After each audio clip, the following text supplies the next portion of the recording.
सोबत असेल जाणीव। रोखोक बातम्यांसाठी पाहत राहा जाणीव मराठी। होऊ द्या जाणीव। लाईक करा, शेअर करा आणि सबस्क्राईब करा आपल्या हक्काचे चॅनल जाणीव मराठी।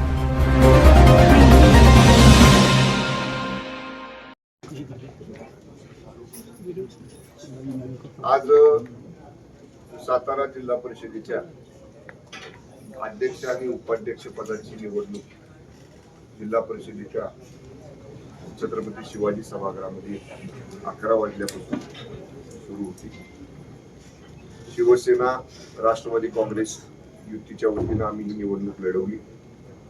समोरच्या बाजूला भारतीय जनता पक्षाचे उमेदवार होते आणि मतदानाला इथून आम्ही निघताना याच हॉलमधनं आम्ही 33 सदस्य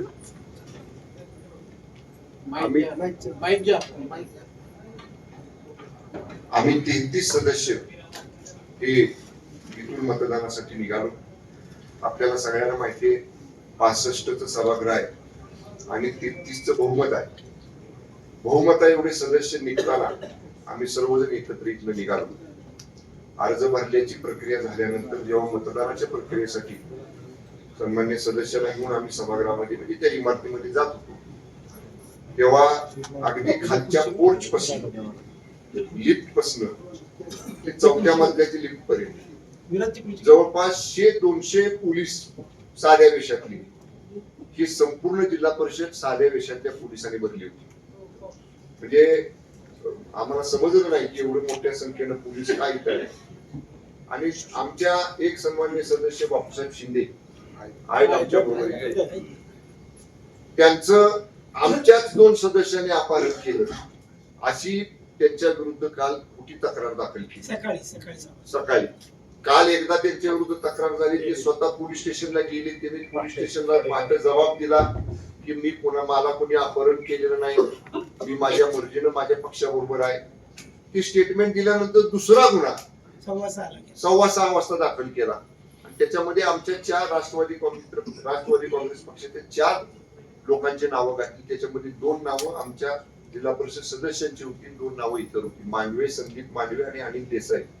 हे सदस्य जे आमच्या बरोबर इथनं सकाळी आम्ही गेलो त्यांना आतमध्ये जाताना त्याच्या अगोदर तर सांगतो कामेश कांबळे जे आमचे सदस्य होते त्यांना मी आणि मकरंद आबा आम्ही लिफ्ट मधनं वर घेऊन जात असताना माननीय शिवेंद्रसिंह राजे गोष्टीने त्यांना हरवलं। तो म्हटला मला बोलायचं नाही, मी आबांच्या दादांच्या बरोबर मी जाणार आहे, एवढं स्पष्ट त्या कामेश कांबळेने सांगितलं। तरी बाबांनी त्याला दम दिला। बाबांबरोबर ज्यांचा जिल्हा परिषदच्या निवडणुकीशी संबंध नाही अशी सातारचे नगराध्यक्ष मोहिते आणि एक फिरोज पठाण नावाचा त्यांचा कार्यकर्ता, त्या तिघांनी मिळून मी त्याला कावळा भरला होता असं मी त्याला मिटिंग धरलं होतं कामेशला। माझ्या मिटिंगनं सोडवून त्याला जुया बाजूच्या वरांड्यामध्ये ओढत नेलं, तिथनं धरून मी आणि आम्हाने परत त्यांच्या मिटिंगनं सोडवून त्याला लिफ्ट मध्ये आणलं। लिफ्ट मधनं 4थ्या मजल्यावर आम्ही घेऊन गेलो। अगदी दरवाज्यातनं आतमध्ये आमच्या सगळ्या सदस्यांच्या बरोबर, तुम्हाला आमचे सदस्य सांगतील, आमच्या सगळ्या सदस्या बरोबर ते कामेश कांबळे जाऊन आमच्या सदस्यांच्या बाजूला बसले। दुसरे जे 2 सदस्य आमचे खाली होते त्यांना आणायसाठी आबावरच थांबले। शशिकांत शिंदे साहेबांनी आम्ही खाली आलो तोपर्यंत शिंदे साहेबांना लोकांनी सांगितले की बसमध्ये बसणाऱ्या सदस्यांना सुद्धा आत सोडत नाही, त्यांची बस सुद्धा बाहेरच उभा केलेली दरवाज्यावरती। शशिकांत शिंदे साहेब तिकडे बसकडे गेले आणि जे 2 सदस्य खाली होते अनिल देसाई आणि संदीप मांडवे त्यांना घेऊन मी वर आलो।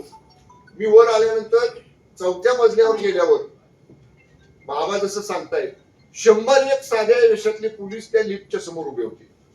त्यातनं सुद्धा पोलीस त्यांना धरत होते आणि मी आमच्या 2 सदस्यांना घेऊन आबा आणि मी आम्ही दरवाजापर्यंत गेलो। दरवाजापाशी अक्षरशः पोलिसांनी असं दांडकी आडवी लावली, काट्या आडव्या लावल्या, आम्हाला पुढे जाऊ दिलं नाही। 25-30 पोलीस आम्हाला मागे ढकलत होते, हे आणि मी पुढे होतो, आमच्या दोघांच्या मध्ये ते सदस्य होते, आम्हाला मागे ढकलत होते। 10 पोलीस एका सदस्याला ओढत होते, 10 पोलीस साध्या वेशातले। तो मांडवे सदस्य आमचे ते सांगत होते अरे मंत्री आहेत 2, पण काही सुद्धा त्या पोलिसांवर परिणाम नाही। मला त्या झटापटीमध्ये मला इजा झाली, रक्त आलं माझ्या हाताला, काय लागलं मला त्या गडबडीत समजलं नाही, पण तरी सुद्धा दरवाजापर्यंत त्या संदीप मांडवेला अनिल देसाईंना आम्ही नेलं। पण ज्यादा परत त्या सिव्हिल ड्रेस मधले पोलीस आले म्हणजे तसं बघितलं तर आम्ही दोघं, नितीन काका होते, आम्ही शशिकांत शिंदे साहेब होते, आम्ही 5-25 पोलिसांना बाहेर पडलो, म्हणून त्यांनी ज्यादा बाहेरच्या बाजूला उभे असणाऱ्या पोलिसांना बोलवलं आणि त्याने आम्हाला ओढलं बाजूला आणि आमच्या तावडीतनं ते 2 सदस्य त्यांनी घेऊन पोलीस स्टेशनला गेले.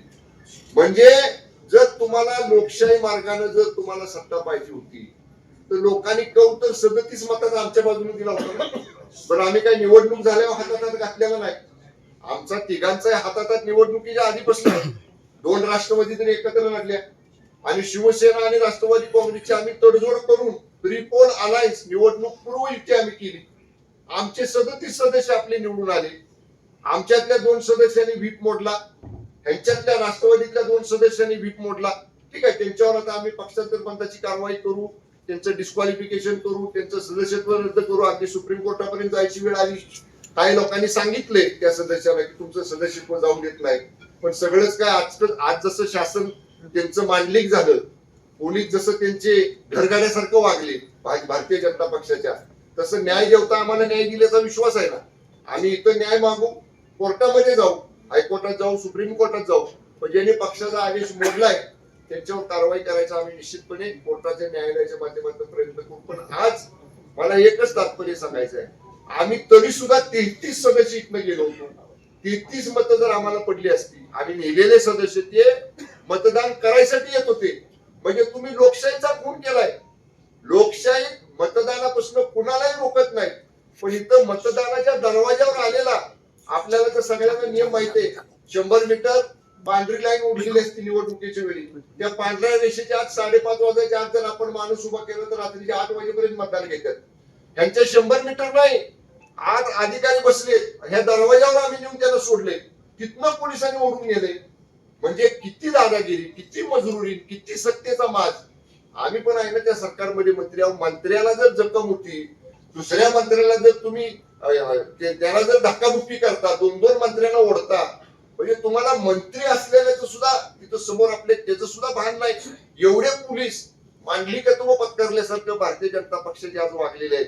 आम्ही आमच्या युतीच्या वतीनं या पोलिसांचा आणि जिल्हा प्रशासनाचा जाहीरपणानं धिक्कार करतो, निषेध करतो आणि समारोप करताना मी एवढंच सांगेन, या प्रकरणाची सुरुवात आज भारतीय जनता पक्षाने केलेली आहे, पण याचा शेवट राष्ट्रवादी काँग्रेस आणि शिवसेनेची युती.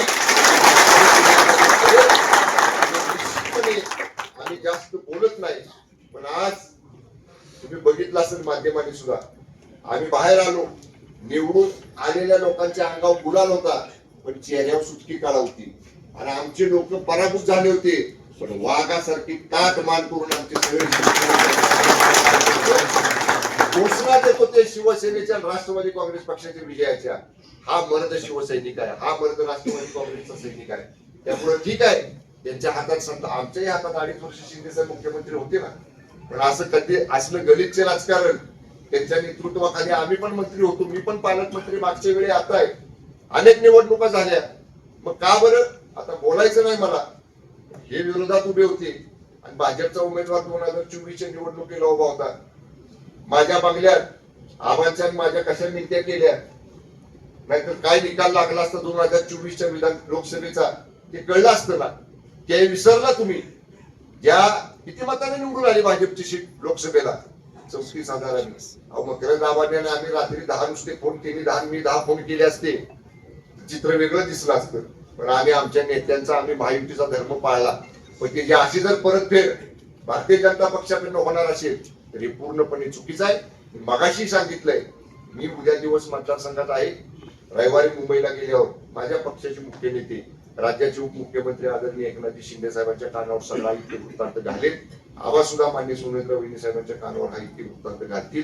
शशिकांत शिंदे साहेब पवार साहेबांच्या सुप्रियतांच्या कानावरती हा इतके वृत्तांत घालतील. आणि निश्चितपणे जिल्ह्यात काय भूमिका घ्यायची हे आम्ही सगळे एकत्र बसून ठरवू. पण एक वाक्यात मी सांगेन, भारतीय जनता पक्षाने नीचपणाचा आणि सत्तेची मस्ती कशी असती त्याचा कळस करून आज दाखवलेला आहे. ही लोकशाहीचा गळा घोटणारं कृत्य आहे.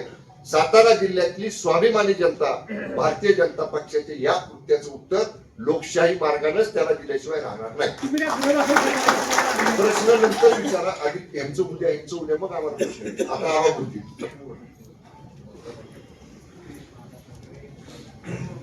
आज सातारा जिल्हा परिषदेच्या अध्यक्ष उपाध्यक्ष पदाची निवडणूक होती.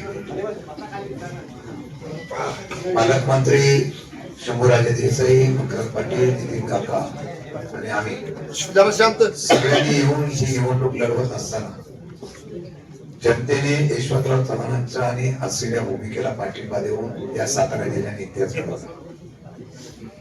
37 सदस्य आमचे निवडून आले होते.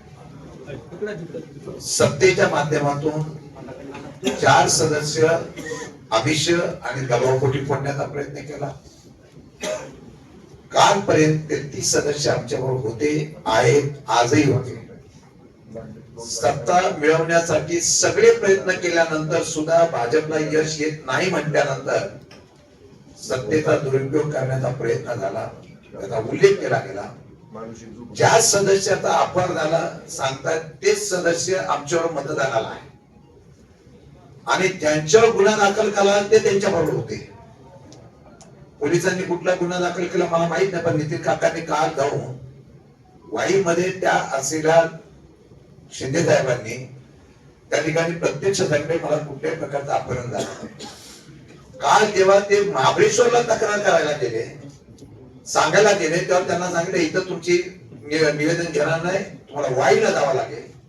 आणि आज या सभागृहामधून ज्या वेळेला 2 सदस्यांना घेऊन जातात ते महाबळेश्वरला नेत आहेत, कारण महाबळेश्वरून परत यायला त्यांना भेटू नये अशा प्रकारचं पोलीस यंत्रणेने जे काम केलेलं आहे. ही निवडणूक भारतीय जनता पार्टी लोकशाहीने जिंकलेली नाही, ही निवडणूक प्रशासनाचा, बळाचा आणि पोलीस यंत्रणेचा वापर करून केलेली आहे.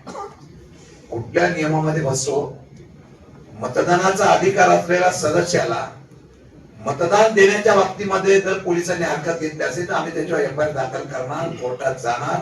मतदानाचा वंचित करण्याचा अधिकार कोणाला नसताना सुद्धा, म्हणजे अगदी तुरुंगात असलेला गुन्हेगार सुद्धा उमेदवारी करतो आणि त्याला मतदानाला पाठवतात.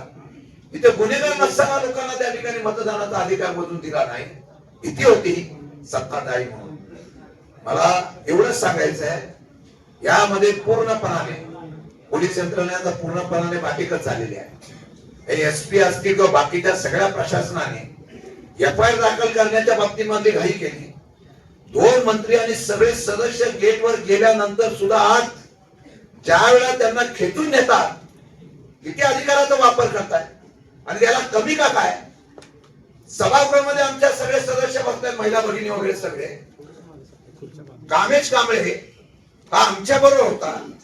त्या कामेश कांबळेला सगळे मंत्री शिवेंद्रराजे असतील, सगळे आमदार असतील, त्या प्रक्रियेच्या आतमध्ये जातात. ज्या प्रक्रियेमध्ये आम्हाला सुद्धा जायचा अधिकार नाही त्या प्रक्रियेमध्ये जातात आणि त्यांना सांगतात तू मतदान केला पाहिजे. काय करायचं होते कलेक्टर, तुम्ही तिथे प्रमुख होता ना, तुमच्या समोर अशा पद्धतीने केलं जात आहे. आणि तेवढंच नव्हे तर त्याचा हात वरती करण्यासाठी सरळ सांगता याचा हात वरती करावा, त्या दोघांना हात वरती करायला लावतात. आमचं मागणं आहे हे सर्व सीसीटीव्ही फुटेज मध्ये आहे.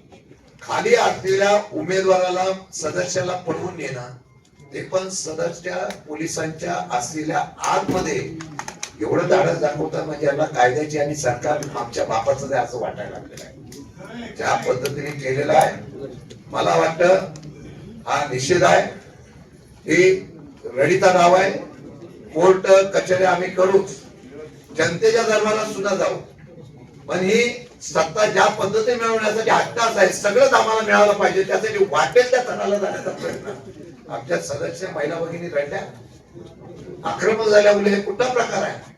म्हणून ज्या पद्धतीने या असलेल्या सरकारचा उपयोग करून, सत्तेचा उपयोग करून या जिल्ह्यामध्ये ज्या पद्धतीने सत्ता मिळवलेली आहे त्यांना तर आम्ही डिस्क्वालिफाईड करणारच, पण ही सत्ता उलटवण्यासाठी आम्ही संपूर्ण ताकद लावणार. आणि वेळ पडली तर न्याय मिळाला नाही तर हे प्रशासन असं जर चालणार असेल त्या प्रशासनाच्या विरोधात सुद्धा रस्त्यावर उतरावं लागेल हा इशारा आम्ही देतोय. मला वाटतं की आज जनता आमच्या बरोबर आहे, कार्यकर्ते आमच्या बरोबर आहे आणि मला खात्री आहे की जिल्हा परिषदेचा अध्यक्ष उपाध्यक्ष हा आमच्या आघाडीचाच झाला असता. हे त्रिवार सत्य होतं, रडीने हा डाव खेळण्याचा प्रयत्न केलेला आहे, त्याचा आम्ही निषेध करतोय. परंतु पोलीस यंत्रणेने आम्ही पोलिसांवर सुद्धा एफआयआर दाखल करणार आहे, पोलिसांवर सुद्धा कोर्टात केस दाखल करणार आहे, पोलिसांवर पण करणार, जिल्हाधिकाऱ्यावर पण करणार केस दाखल. तुम्ही ज्या पद्धतीने चुकीच्या पद्धतीने आणि आमची मागणी आहे, जे सीसीटीव्ही फुटेज आम्हाला मिळालं पाहिजे जिल्हाधिकाऱ्याच्या निवडणूक प्रक्रियेला, आणि त्याचबरोबर जिल्हा परिषदेच्या प्रिमाइस मध्ये सर्व सीसीटीव्ही फुटेज मिळाले पाहिजे अशी आमची मागणी आहे. आणि तशा प्रकारचे सगळे पुरावे घेऊ आम्ही कोर्टामध्ये लढाई तर जिंकू, पण रस्त्यावर सुद्धा जिंकू एवढा इशारा आम्ही देतो. पोलिसांच्या बळाचा मी वारंवार मगाशी माझं मनोगत सांगताना जो उल्लेख केलाय, पोलीस त्यांचे मी म्हणलं तसं घरगड्यासारखे वागलेले आणि या पोलिसांचे प्रमुख या जिल्ह्याचे जे पोलीस अधीक्षक आहेत तुषार दोशी यांना तात्काळ निलंबित करावं अशी सुद्धा मागणी आहे. आणि या ठिकाणी आज 2 मंत्री आम्ही या ठिकाणी करतोय. मंत्रिमंडळाच्या बैठकीमध्ये सुद्धा हा विषय आम्ही मंत्रिमंडळासमोर नक्की मांडू. पण लोकांच्या वतीनं, जिल्ह्याच्या वतीनं, जिल्ह्यातल्या या राष्ट्रवादी काँग्रेस पक्ष शिवसेना युतीच्या वतीनं पोलीस अधीक्षक तुषार दोशींना तात्काळ निलंबित करावं ही आमच्या आज या आमच्या युतीची या ठिकाणी मागणी आहे.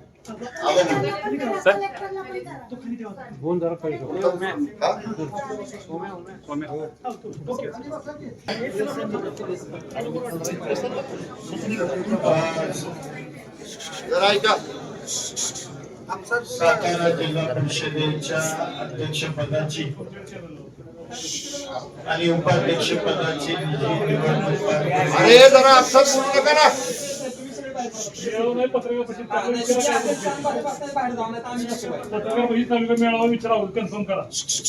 तुम्ही शांत बसा ना, चालू आहे आता पत्रकार परिषद.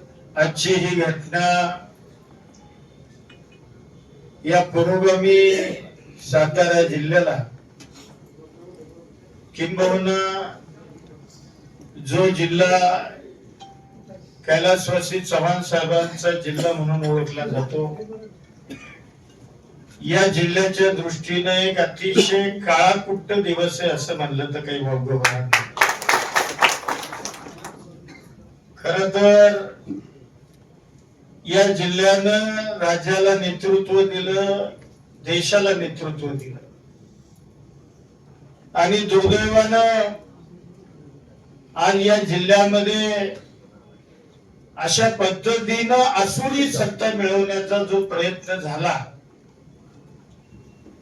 हा जिल्ह्याच्या राजकीय जो इतिहास आहे या इतिहासाच्या दृष्टीनं अतिशय घृणास्पद प्रकारे असं म्हणलं तर काही वावगं होणार नाही. खर तर या जिल्ह्यामध्ये अनेक राजकीय संघर्ष झाले, अनेक पक्ष पूर्वी होते, आज जसे तसे पूर्वी होते, अनेक दिग्गज मंडळी या जिल्ह्यामध्ये त्यांनी नेतृत्व केलं, या जिल्ह्याला विकासात्मक दिशा देण्याचं काम केलं. त्याच सातारा जिल्ह्यामध्ये दुर्दैवानं जे याच्यापूर्वी कधीही घडलं नाही, कधीही नाही, म्हणजे तुम्हालाही पत्रकारांना कल्पना आहे की अशी घटना याच्यापूर्वी या जिल्ह्यामध्ये कदापिही घडली नाही. ती घटना आज सातारा जिल्ह्यामध्ये भारतीय जनता पार्टीनं जे राजकारण आज या ठिकाणी केलं, त्यामुळे या जिल्ह्याची मान शर्मेनं खाली गेली असं म्हणलं तर वावगं होणार. खर तर आमची मेजॉरिटी होती. लोकशाहीमध्ये मेजॉरिटीला महत्व असतं, आणि दुर्दैवानं आज मेजॉरिटीचा विचार न होता पोलीस बळाचा, प्रशासनाचा प्रचंड वापर करून, म्हणजे मगाशी म्हणल्याप्रमाणे आम्ही राज्याचे 2 मंत्री आहोत, खासदार आहेत, आमदार आहेत,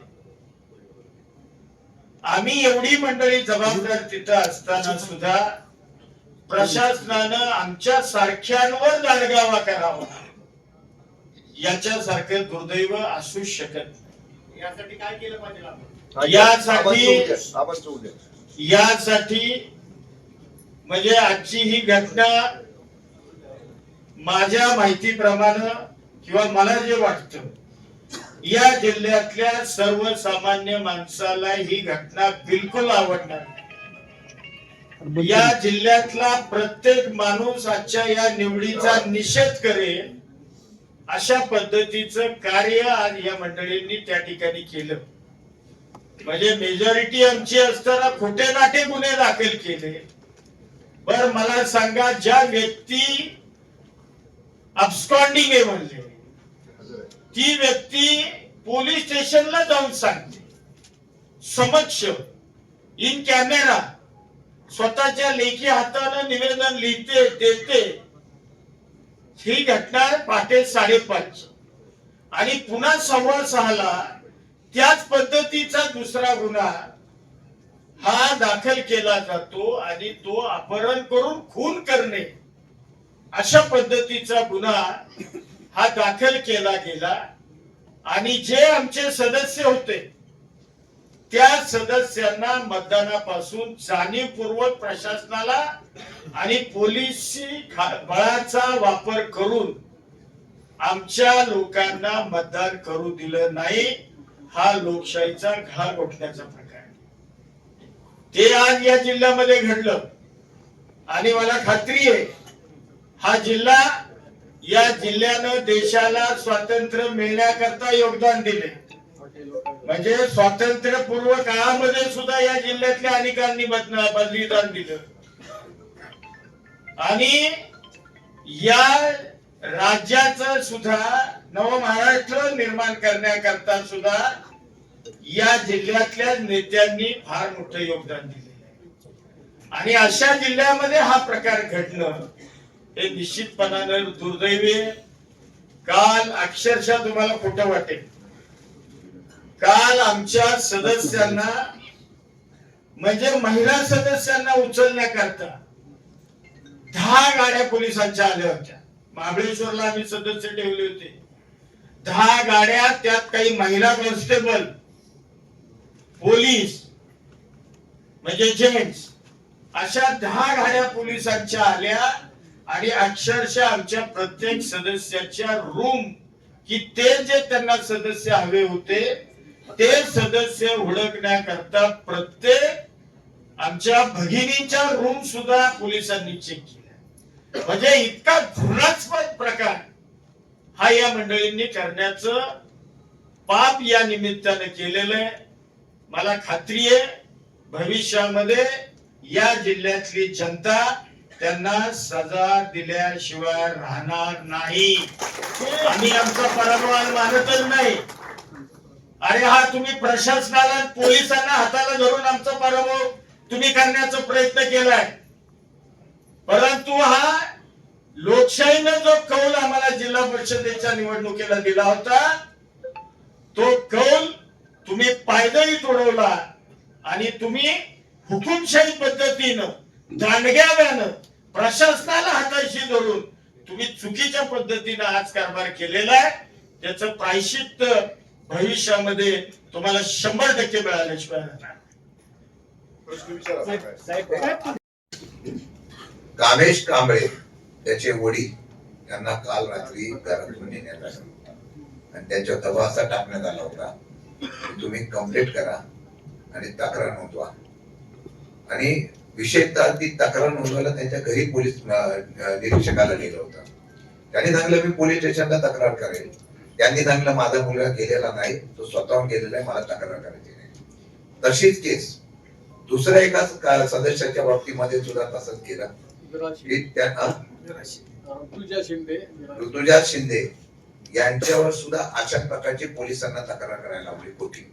आणि पोलीस तक्रार करायला नेतात ते स्वतःहून नाही म्हटलं तरी किती पोलिसांनी खोट्या कंप्लेंट करण्याचा प्रयत्न केला। मगाशी आव्हान आले रात्रीची सगळीकडे कुठे कुठे आपल्याला तक्रार करून घेता येईल, कशी कारवाई करता येईल याचे प्रयत्न केले, त्यातही ते यशस्वी झाले नाही।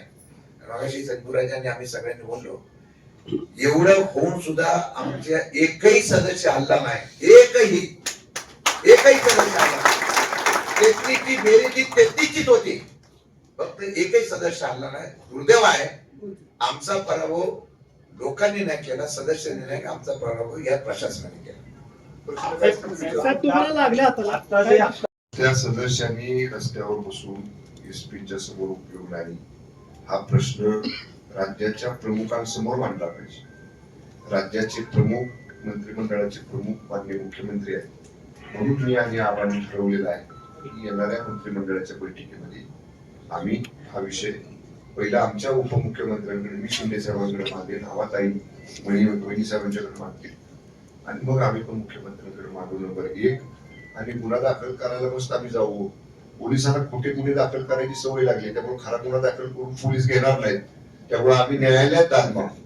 आम्ही न्यायालयाकडे वस्तुस्थिती मांडू. न्यायालयाच्या आदेशानं मग पोलिसांना न्यायालयाचा आदेश लावू शकत नाही. काय सांगता येत नाही. साताराची एसपी सुद्धा करतील. आज त्यांचा अनुभव आम्ही घेतलेला आहे. त्यामुळे साताराची एसपी ना केवळ वरनं फोन आला एक की त्यांना आवाज 2 होतं ठेवणं वाटतं. असं त्या तुषार दोषींच्या कामाची पद्धत आहे. मी आजपर्यंत त्यांना चांगलं समजत होतो, पण जालन्यातनं त्यांना का काढलं मनोज जरांगे पाटलांच्या केस मध्ये, आता ते सगळ्या जुन्या प्रकरणाची माहिती मला माहिती आहे सगळी. मी आतापर्यंत आपला गप्प होतो, पण आता ती सुद्धा माहिती सगळी काढून आणावी लागेल किंवा काढू आम्ही. ठीक आहे, आम्ही न्यायालयामध्ये ह्याची दाद मागू. सहकारी तुमचे आमदार आहेत महेशने, त्यांचे सदस्य सुद्धा नव्हते. आमचे जे 2 सदस्य गैरहजर होते त्यांना होते. नाही, आमच्या बैठकीला गैरहजर होते. आमच्या बैठकीला त्यांना काल बैठकीचं नोटीस दिलेलं होतं. नोटीस त्यांनी स्वीकारलं होतं. त्याप्रमाणे त्यांना सकाळी 10 वाजता सातारला लेकरी हॉटेलमध्ये बैठकीला बोलवलं होतं. ते बैठकीला आले नाहीत. त्यांच्या ईमेलवर, त्यांच्या व्हॉट्सअपवर, त्यांच्या फोनवर त्यांना बैठकीचं नोटीस प्राप्त झाले. अधिक त्यांना व्हीप सुद्धा बजावण्यात आलेला आहे. त्यामुळं आम्हाला ज्या काही बाबी पक्ष म्हणून करायचे होत्या त्या आम्ही केलेल्या, तरी सुद्धा ते 2 सदस्य गैरहजर राहिले. त्यांच्यावर पक्षांतर बंदी कायद्यान्वये त्यांचं सदस्यत्व रद्द करण्याची प्रक्रिया लगेच चालू केली जाईल. राज्याचे मुख्यमंत्री हे भाजपचे आहेत, तर त्यांचा याच्यामध्ये काय हस्तक्षेप आहे का या सर्व प्रकरणात? आता आपल्याला समजलं पाहिजे ना हे कुणाच्या सांगण्यावरून होतंय. तो प्रश्न मला विचार. हा प्रदेशाध्यक्ष आहे. असं आहे की गृह खातं ज्या वेळेला चालतं सरकारमध्ये हे आहे, परंतु 100% वरच्या असलेल्या हस्तक्षेपामुळे हा सर्व प्रकार झालेला आहे. हे तुम्हाला सुद्धा माहिती आहे. पण हे सत्य आहे की सत्य आहे. जिल्ह्यात अशा अनेक प्रकरणं घडलेली आहेत की ज्याच्यामुळे पोलिसांनी एकतर्फी निकाल लागलाय. त्याच्याबद्दल मी तुम्ही आवाज उठवणार का? गेल्या आठवड्याभर आम्ही सभागृहात आवाजच उठवतो, आता पुढे सुद्धा उठवणार आहोत. त्याचा शेवट कसा असेल सांगायचं नसतं. शिवसेना, मला प्रश्न विचारला म्हणून मी सांगतोय. शिवसेना शिवसेनेच्या पद्धतीनं योग्य वेळ येण्याची वाट बघत असते. योग्य वेळ आली की आमचे नेते आदरणीय एकनाथजी शिंदे साहेबांनी कसा कार्यक्रम टांगापट्टी करायचा केला जातो करून दाखवलेला आहे. त्यामुळे ठीक आहे. कसं आहे, एका लुगड्यानं कोणी म्हातारा होत नाही. डोंगरी भागात आलेला कार्यक्रम आहे, त्यामुळे कदाचित तुम्हाला ही नवीन वाटेल माझं काहीतरी बोलणं, पण एका लुगड्यानं कोणी म्हातारा होत नाही. ठीक आहे, आज त्यांचे दिवस आहेत, हे दिवस बदलतील ना, बघू त्यावेळी. मग जिल्ह्यातल्या मंदिरांना काय संबंध अंधारात ठेवायचा? आणि आमपणा म्हणाल तर किती वेळा मी नगरपालिकेची निवडणुकीला बोलवलं, महायुती म्हणून चर्चा करायला बोलवलं का नाही? तुम्ही आहे ना साक्षीदार पत्रकार मंडळी. किती वेळा जिल्हा परिषदेच्या वेळी बोलवलं चर्चेला या म्हणून. म्हणजे 2 वेळा मी स्वतः पालकमंत्री म्हणून पुढाकार घेतला. त्यावेळी तुमचा आमपणा नव्हता का? त्याचं उत्तर द्या बरं म्हणा. आणि आता तुम्ही म्हणताय आमपणा कसला? आम्ही काय कृतीनं करून दाखवले? काहीच नाही. आम्ही काय म्हणलं पहिल्यापासून, आम्ही ट्रिपल अलायन्स केलेला आहे. आम्ही दोन्ही राष्ट्रवादी एकत्र आणि शिवसेना निवडणुकीच्या आधीचा आमचा ट्रिपल अलायन्स आहे. आम्ही त्या ट्रिपल अलायन्स प्रमाणे जाणार आहोत. पुढे आमचं बहुमत आहे. यात कसला आमपणा? नाही, पण त्यांनी आता निवडणूक लोकशाहीने जिंकले का? त्यांना विचारायला पाहिजे होतं ना. आमपणा आला म्हणून हुकुमशाहीने निवडणूक जिंकतो. पण आम्ही मगाशी सांगितलं ना, ज्या बाबी सकाळपासून घडल्या सगळ्या सिक्वेन्स वाईज आम्ही आमच्या नेत्यांच्या कानावर घालणार आहोत. आमच्या नेत्यांना एक कसं घडलं, काय काय घडलं, कसं घडलं. आणि हे आत्ताच नाही, पण सभापती पदाच्या निवडणुकीच्या वेळी सुद्धा 8 सदस्य होते. त्यावेळी सुद्धा असाच एक खोटा गुन्हा दाखल केला. असाच खोटा दाखल गुन्हा करून 500 पोलीस उभं करून त्या सदस्याला तिथनं उचलायचं नियोजन केलं. हे म्हणजे काही नवीन नाही ना. मी म्हणतोय ना, हे सातारचे पोलीस ही कालपर्यंत त्यांना सुसंस्कृत आणि सदरक्षण आहे, खंडीकरण आहे. मी त्या खात्याचा 2.5 वर्ष राज्यमंत्री होतो. मला पोलिसांची काम करण्याची पद्धत चांगली माहिती आहे. पण साताऱ्यासारखे पोलीस आज जे वागले, तुषार दूषितचे पोलीस, हे तुम्हाला महाराष्ट्राच्या पाठीवर कुठेही उदाहरण बघायला मिळणार नाही. त्यामुळं आम्ही या सगळ्या बाबी योग्य व्यासपीठावर योग्य न्यायालयीन प्रक्रियेच्या माध्यमातून आम्ही मांडू. आणि ऐका, 1 मिनिट सांगतो, ते 100% कायदेशीर त्यांच्यावर आम्ही त्याप्रमाणे प्रक्रिया चालू करू. पण हे सगळं करत असताना शेतकरी कामगार पक्ष असेल, राष्ट्रवादी दोन्ही असेल, शिवसेना शिंदे गट आहे आणि काँग्रेसचा सुद्धा एक सदस्य आणि आमचा शेतकरी संघटनेचा पदाधिकारी, संघटनेचा सदस्य, ते सुद्धा आमच्यावर ठाम राहिले. भाजप विरुद्ध सगळे प्रामाणिक राहिले. त्यांना सुद्धा फोडण्याचा प्रयत्न झाला, पण ते प्रामाणिक राहिले, जनतेबरोबर राहिले. त्यांचा सुद्धा आभार मानतो. आम्ही बरोबर शिंदे साहेब म्हटले तसं श्री नामदेव पाटील आणि मरुंजी गटातल्या सदस्य आणि आमचे हे शेळके साहेब, राजू शेळके, या सगळ्यांनी सुद्धा जी पहिल्यांदा ठरवलं होतं की आपण एकत्र ट्रिपल अरेंज केलेला आहे. त्यांनी कसलाही त्यांच्यावरती दबाव आला, काही जरी झालं तरी या दोन्ही मित्र पक्षांचे सुद्धा आम्ही सगळ्यांच्या वतीनं त्यांचे सुद्धा मनपूर्वक आभार मानतो. त्यांना ऑफर पण काय होती माहितीये का? एका आमच्या सदस्याला 500 कोटीची कामाने 5 कोटी. आज त्यांना 10 कोटी आणि तुम्हाला एक पद देतो, त्यांनी सांगितलं 100 कोटी देतो, तरी मी हलणार नाही. म्हणजे अशा प्रकारच्या निवडणुका प्रक्रिया सध्या चालू आहे आणि मला वाटतं की ही खरी लोकशाही आहे. साहेब, तुम्ही सांगितलं शिवसेना आणि राष्ट्रवादी धनुष्यबाण चिन्ह कोणाकडे आहे? त्याच्याच केसेस आजही केसेस न्यायालयीन प्रक्रिया आज दाखल केली, उद्या निर्णय होत नाही. साहेब, ह्या बाबतीत मी तुम्ही कुठलीच शब्द वापरला, मूळ शिवसेना आमची आहे. आम्हाला शिवसेना पक्षाचं नाव आणि धनुष्यबाण चिन्ह हे निवडणूक आयोगानं ज्या घटनेनं डॉक्टर बाबासाहेब आंबेडकर साहेबांनी घटना लिहिली, त्या घटनेनं ज्यांना अधिकार दिलाय त्या केंद्रीय निवडणूक आयोगानं पक्ष आणि चिन्ह आम्हाला दिलाय. अजून माननीय न्यायालयाने त्याच्यामध्ये हस्तक्षेप केलेला नाही. तारखा पडत राहतात. आमची तयारी न्यायालयात बाजू मांडायची. तीच परिस्थिती राष्ट्रवादी काँग्रेसची आहे. त्यांना सुद्धा पक्षाचं नाव आणि पक्षाचं चिन्ह त्यांना मिळालेलं आहे. त्यामुळे आम्ही फुटलेलो नाही, आम्ही मूळ शिवसेना.